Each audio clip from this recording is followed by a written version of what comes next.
My name is Danielle. My name is Cassidy. We love you, Glama! Oh, I love you too, Glama girls.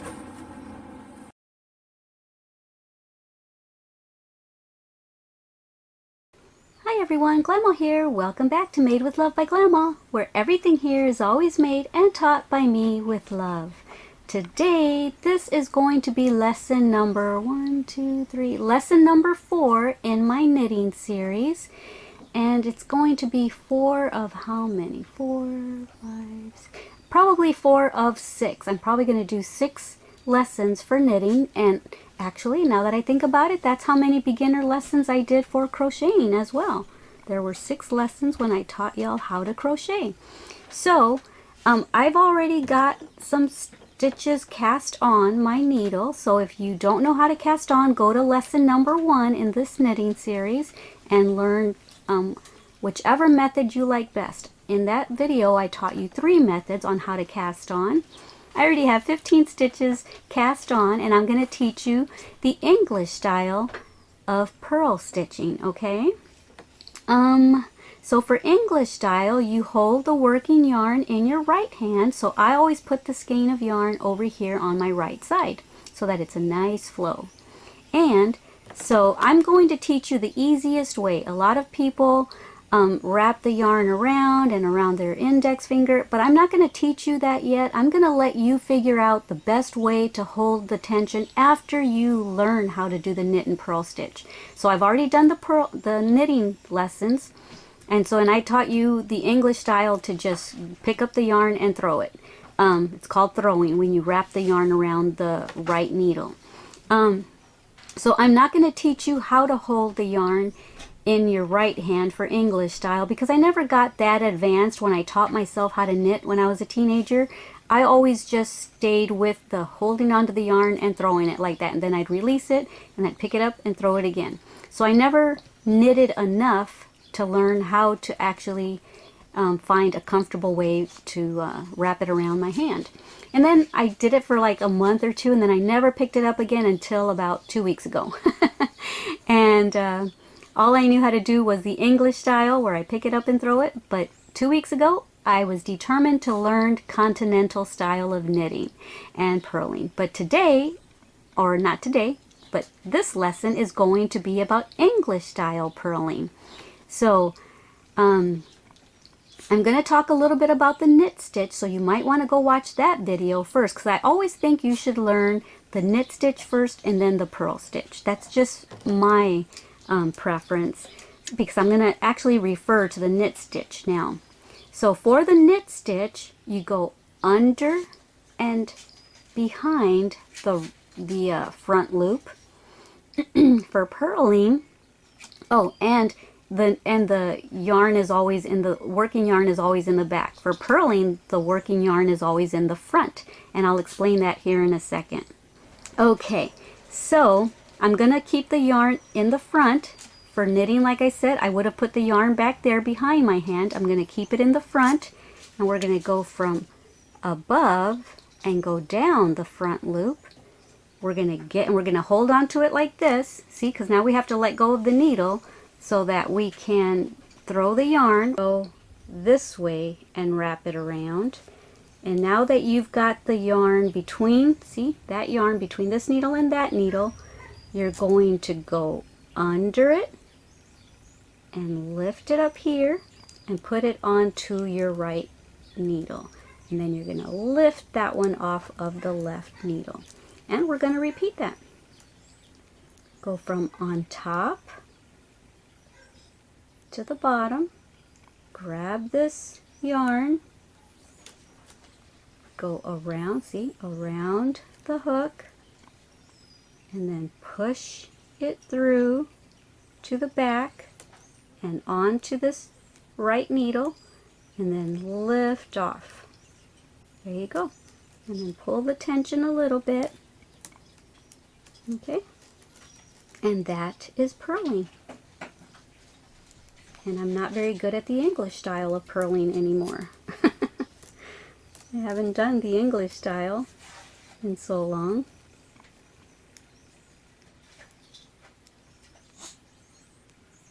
Yeah, Can't grab all the strands. There we go.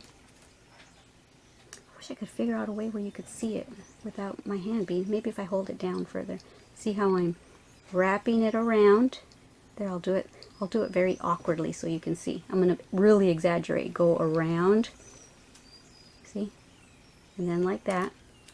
And then I like to always have contact with my right needle with my left needle. My right and my needle always touching, because if not, this strand, see how they're not touching, this strand could come up and you could lose it. So if you touch the other needle, then this needle, this yarn will not come up. It won't come loose. Okay?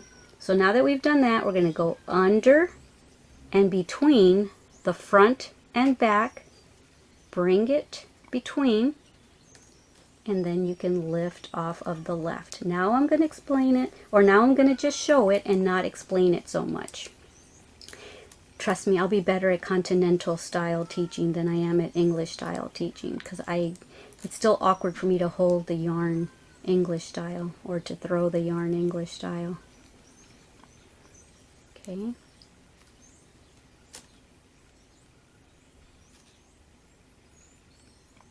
See how I did that?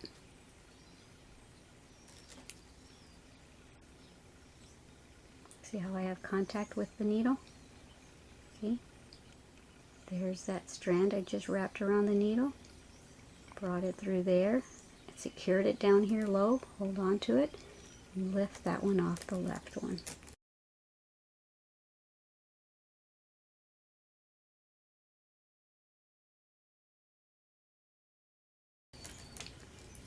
Okay.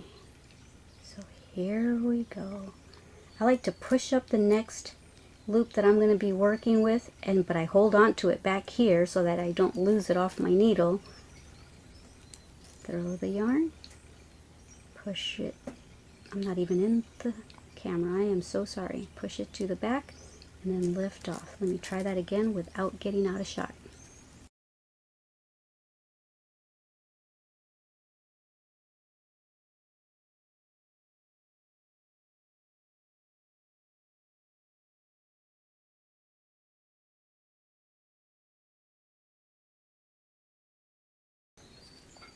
And whichever way you decide to lift off, with this finger, with that finger, or just pull it off, you'll learn your own method in time. After practicing and practicing, you'll learn what comes easiest for you.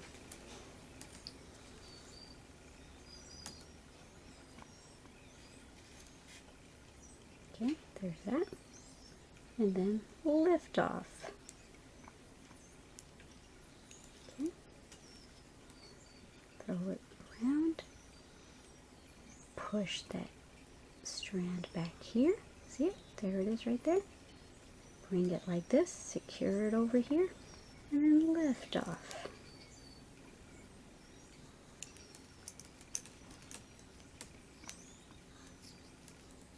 So one thing I don't think I said in the knit stitch is that knit stitch usually leaves a V of a looking stitch, and the purl stitch leaves like a bump. And so let me show you. You see those bumps right there?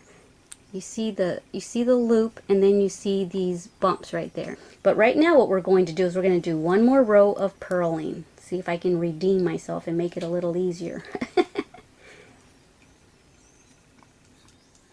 Okay, because I want to show you what maybe 2 rows of purling would look like. Try to go slow, because I kind of have to anyway, because I'm new at it. But I'll try to go slower than normal.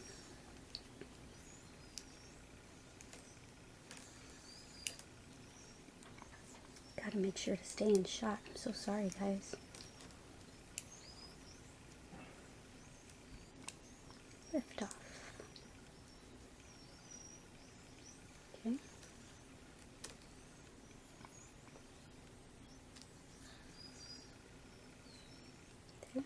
And lift off. Wait, I went the wrong way. This way. From above downward. Throw your yarn. Bring it to the back. Put it on this side and then lift it off.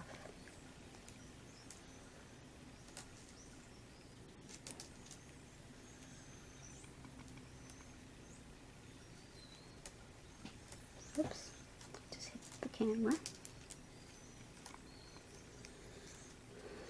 I hear Astrid snoring. Go from above and down. Bring the yarn around. Push it through to the back and then to the side and then lift off. Whoa, I almost lost my stitches. See, so I'm not even going to edit this much. I'm going to kind of leave a lot of my mistakes on here that I might have made because I want you to see that I'm a new knitter and these might be some of the mistakes that you're going to be making too. And you're going to see me holding it awkward because that's how you're probably going to do it at the beginning. It's going to be very awkward to hold the needles and yarn and everything, but I want you to not give up. Keep trying, okay? Because it's so pretty. Anyway, this is what it looks like if you were to continue just purling. Stockinette means that you would do one row of purl and then one row of knit. Yeah, well, usually you start off with knit. One row of knit and then one row of purl. One row of knit, one row of purl. And what that ends up looking like is you on the right side of your fabric, it would look like a bunch of V's. The knits, it would look like you did all knit stitches because it would be a bunch of V's on the front side. On the back side, it would look like you did a bunch of purl stitches because it would be all bumpy back there. And that would be the wrong side of your stockinette fabric. Okay, so that completes English style purling, and I'm so glad that it's over because that was difficult for me to teach. I do apologize. If you did not understand it, you might want to go look up someone else's purling English style tutorial because I'm out of practice with the English style. But I promised my friends on my live event and in my group page that I would do both English style and continental style. So I hope you enjoyed this tutorial. I hope you did understand it, and don't forget to check out the previous lessons for knitting and the ones that come after this, because now I'm going to take this apart and I'm going to teach you how to continental purl stitch, okay? And then I'm going to teach you 2 methods to cast your project off. So I'm making all of these today because I thought about just doing one a day, but I thought, no, I want them to be able to practice for a few hours and then maybe make themselves something. Make yourself a little square coaster or a little square pot holder or something, or make yourself something long, a scarf or something. Anything, a table runner, whatever. So I want you to be able to cast on, do the knit stitch, do the purl stitch, and then cast off. And you can do the knit and purl in whichever style you want, English style or continental. And I want you to be able to do both of them, the knit stitch and the purl stitch, in both English and continental, and see which one is easiest for your hands and for your brain to grasp. Alright guys, thank you so much for visiting me here at Made with Love by Glama, where everything is always made and taught by me with love. Don't forget how much I love you. Don't forget to love yourselves. And don't forget to love everyone you come in contact with. Alrighty guys, bye.